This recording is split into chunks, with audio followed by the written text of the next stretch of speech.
There's been an absolute riot of Cardano news lately that I thought it about time I made a blog post to comment on them all. I'll start with the less technical news, then gradually move on to the deeper end of the pool. Minswap drama. You may remember Minswap as that DEX that caused concurrency FUD back in September, causing the price to tank. Well, our favourite bungling DEX is back on the scene. This time they released their DEX, which became hugely popular, but had a critical bug in the code which could have led to the loss of all user funds and a massive blow to the early Cardano dApp ecosystem.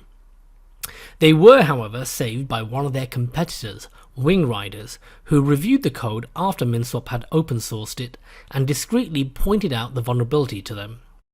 Not only that, but there were a few other bugs that they also pointed out. As a result, Minswap were able to use the very same vulnerability to migrate user funds to a newer, safer smart contract before any malicious hackers got to it. Hats off to Wing Riders for saving the day. Now, I'm being overly critical here of Minswap. I've tried coding in Plutus, and this stuff's not easy. Furthermore, the code was audited by Tweak, who have done a detailed write-up on the issue, and also said that their earlier audit had found 3 critical issues that would have likewise enabled an attacker to empty the reserves, and 13 issues in total, but that they failed to find this one. There's a lot to digest there. Are this many bugs in the code reflective of the quality of the Minswap team, or the difficulty of Plutus? How did the auditors miss what they themselves admit in hindsight looks simple to spot? What can be done to spot these issues sooner? Tweak themselves say they are working on automated tools that would have spotted issues like this. I'm thinking we need some open source community tool for checking Plutus smart contracts. Mind you, such tools can only assist and spot simple bugs. Formal verification of dApps may also help, but to me there is a need here for sharing of best practice and knowledge. I'm sure there'll be more coming out from the aftermath of this, especially as it relates to the certification of dApps. But for now, let's be thankful that no money was lost. Milkomeda launch imminent. The Ethereum sidechain project known as Milkomeda has made amazing progress in the space of a few months, and is now ready to launch on the 28th of March, so it's likely they will have launched by the time you are seeing this. This will allow Ethereum dApps to run on the Cardano blockchain, and both Muesliswap and Milkomeda have stated they are planning to launch a DEX on Milkomeda. The Milkomeda team also mentioned that their testnet indicated 10 million in TVL between WADA, USDC and USDT, WADA being wrapped ADA by the way. To have USDC and USDT stablecoins being locked up in the Cardano ecosystem will be huge.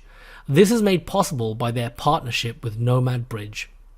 Muesliswap V2 preview. Speaking of Muesliswap, they dropped this bit of news on what is to come in their next version of the platform. The ability to trade on any Cardano DEX through their interface. As they say, decentralization at its best, trade over Muesliswap and always get the best price from whichever DEX protocol on the Cardano blockchain. As other protocols launch, we will step by step integrate them into our DEX aggregator to make sure we always find the best price for you.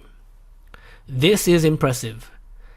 In addition, the next version of their UI is significantly improved and looks much more like what you would see on Binance. I for one hugely welcome this. I found their existing UI to be highly confusing to use.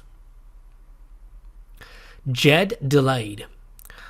Charles Hoskinson, on his most recent AMA from Dubai, mentioned that Djed is now delayed until after the June hard fork in order to take advantage of the capabilities that brings.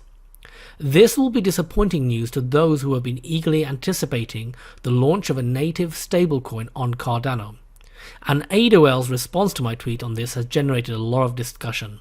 While disappointed, I am buoyed by the earlier news that I mentioned about the Milkomeda Nomad partnership that will bring in stablecoins into the Cardano ecosystem. It would be good to find out a bit more about the cause of the Djed delay, as well as whether it's the simple or the extended Djed that will be launching, as I've never been clear on this. The extended Djed, for those that don't know, improves the stability of Djed. The Vasil Hardfork in June. Speaking of the June hard fork, aka Vasil Hardfork, it looks to be a bumper edition. Apparently some of the updates that were initially planned for February were pushed to June, as it made sense to bundle them together with other improvements. The June hard fork will cover SIPs 31, 32, 33 and 40 amongst other updates. Taking a quick look at what these SIPs are, 31 is reference inputs, allows looking at an output without spending it. This is basically right now when you're programming in Cardano and you have stored data somewhere and you want to read that value of that data that you've stored. It actually requires you to consume a UTXO in order to then create a new UTXO. So every time you're reading this value, you're actually destroying where it's stored and then recreating it. So this will facilitate access to information stored on the blockchain without the churn associated with spending and recreating UTXOs. 32, inline datums. Datums are just a fancy term for data. I hate the term datum, but they seem to love it in Plutus world. So whenever you hear datum and you're scratching your head, just replace it in your head with the word data, like an ordinary, normal, sensible person would do. Right. Inline data allows data themselves to be attached to outputs instead of data hashes. So in Plutus right now, when you're storing the data associated with a UTXO, the UTXO itself only stores a ID for that data, and then you have to go do a lookup somewhere else to find out what that data was. So obviously it'd be a lot simpler if that data was stored with the UTXO rather than having to do that lookup. So that's what that SIP's about, and this will allow much simpler communication of data values between users.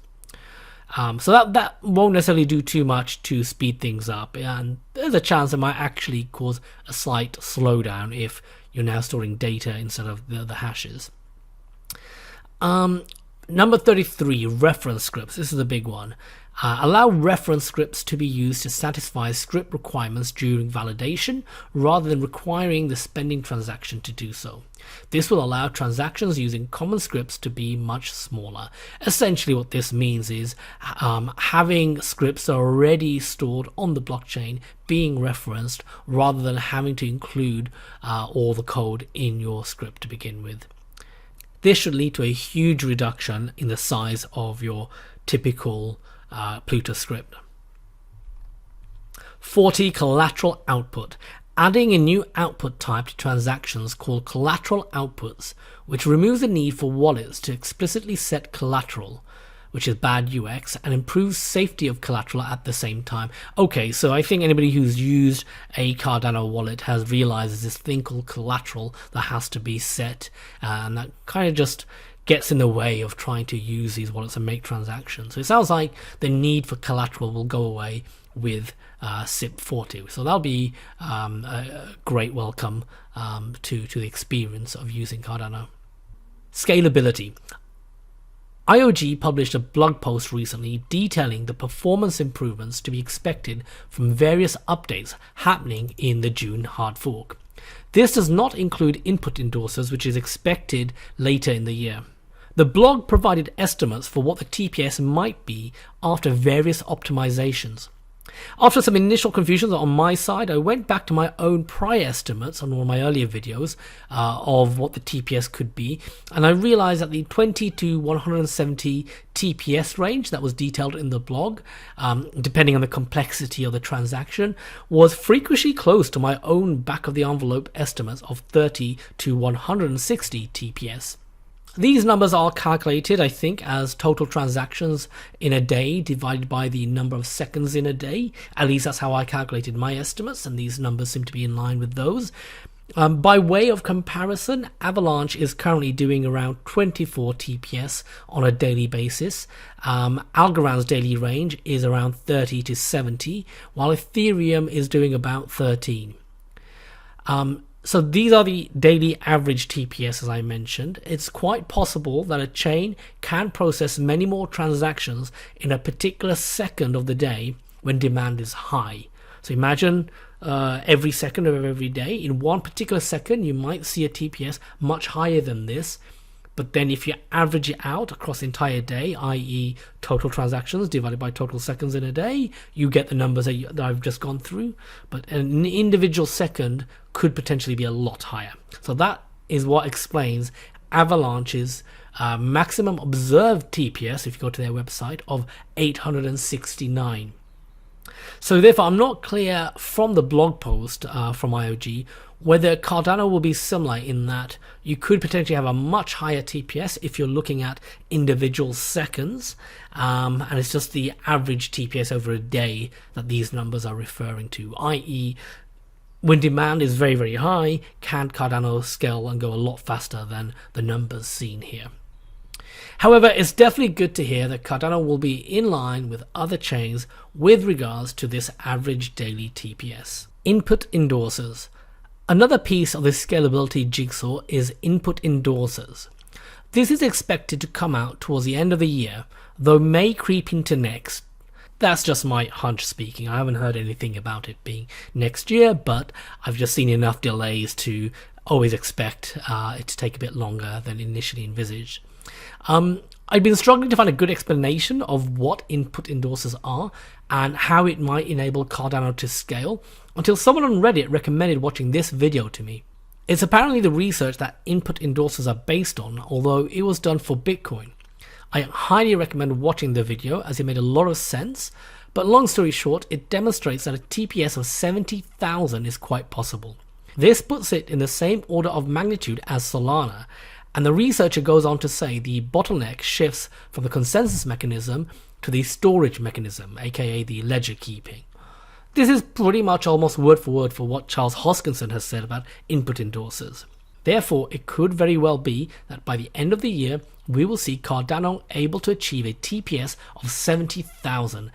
And that is without taking into consideration the ability to batch multiple transactions into one using the UTXO model. So that's absolutely mind-blowing if that is true and that happens. Hydra. Charles commented on Hydra in his recent AMA. Apparently there is a timeline somewhere in the GitHub repository, but I was unable to find it. However, Charles was quick to downplay the impact of Hydra. It's something that's being worked on iteratively, but won't be in a fully usable form this year, with the focus this year being on the aforementioned scalability improvements. Now, there's a lot of talk about Hydra enabling 1 million TPS, so let's be clear. That's only for certain specific use cases. So in my head, I imagine Hydra to be like a payment network like Visa, designed to do high volume, simple transactions. Not saying it has to only be used for payment networks, but that type of high volume, kind of simple known transactions. As I understand it, it won't work for things like DEXs where the liquidity providers come and go and there's just generally a lot more open-endedness to it. So Hydra will do wonders in certain areas, but it's not the be-all and end-all for Cardano's scalability. zkSnark on Cardano. One exciting area of development that could be the be-all and end-all of Cardano's scalability, however, is a zkSnark rollup for the Cardano platform being built by Orbis. And this is a solution that, as I understand it, should work with DeFi and should work with DEXs as well.